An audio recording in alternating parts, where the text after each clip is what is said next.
Bonjour, bienvenue donc à cette présentation concernant le site orbit.sn.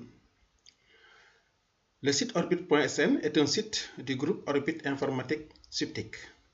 C'est un site qui nous présente l'Institut, ses différentes parties, ses démembrements, ses activités et qui aussi en même temps est une application de gestion des activités de l'Institut. Lorsque vous arrivez au niveau du site, après avoir entré donc l'adresse orbit.sn, vous arrivez au niveau donc du front office.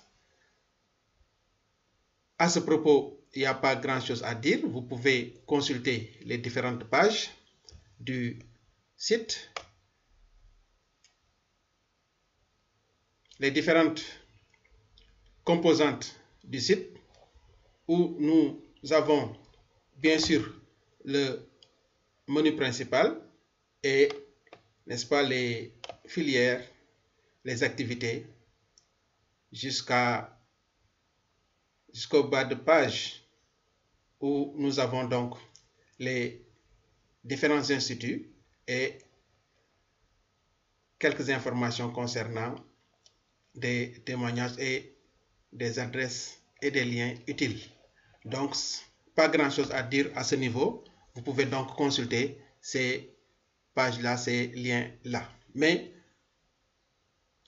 l'objectif de cette vidéo ou de cette série de vidéos est simplement de pouvoir voir au niveau de la gestion, c'est-à-dire donc au niveau de l'administration même de l'Institut.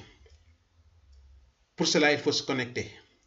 Mais pour cette première vidéo de présentation, rappelez simplement les liens que vous avez ici, les liens qui reprennent un tout petit peu les activités de Orbit,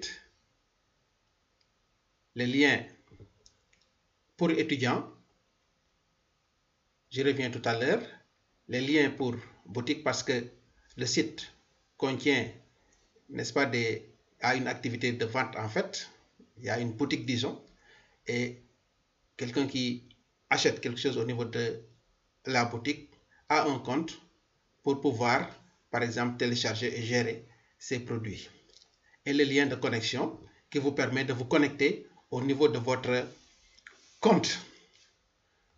Donc, rien à dire ici, mais présentons simplement le lien étudiant. L'étudiant peut s'inscrire à partir du lien inscription. Et lorsque l'étudiant s'inscrit, en cliquant ici,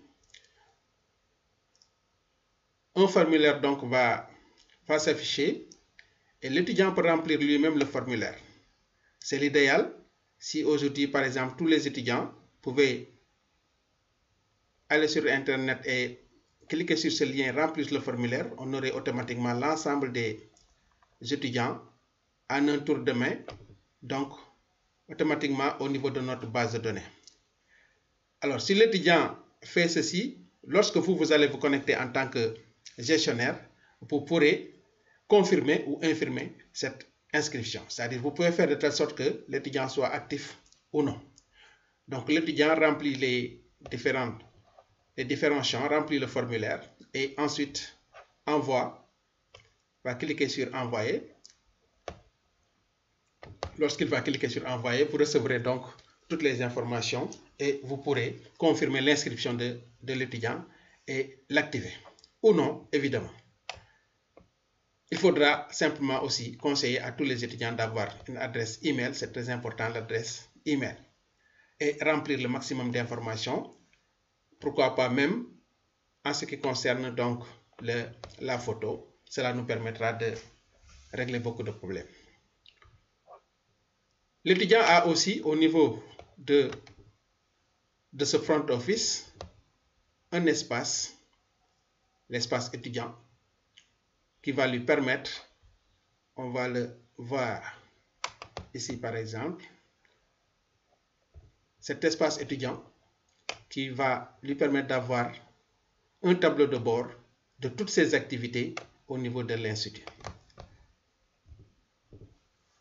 Voilà comment va se présenter l'espace étudiant, c'est-à-dire que c'est une page qui concentre l'ensemble de ces activités. Voici par exemple un exemple de l'espace étudiant où vous avez le tableau de bord, les reçus de paiement et l'historique des paiements. Vous avez des informations sur les examens et les devoirs. Vous avez des informations sur les avis, les événements, les horaires des cours, l'emploi du temps, c'est-à-dire. Ensuite, la possibilité même d'assister à des classes en direct. Les examens et les résultats, les différents examens et les résultats, ses présences et même, n'est-ce pas, ses diplômes.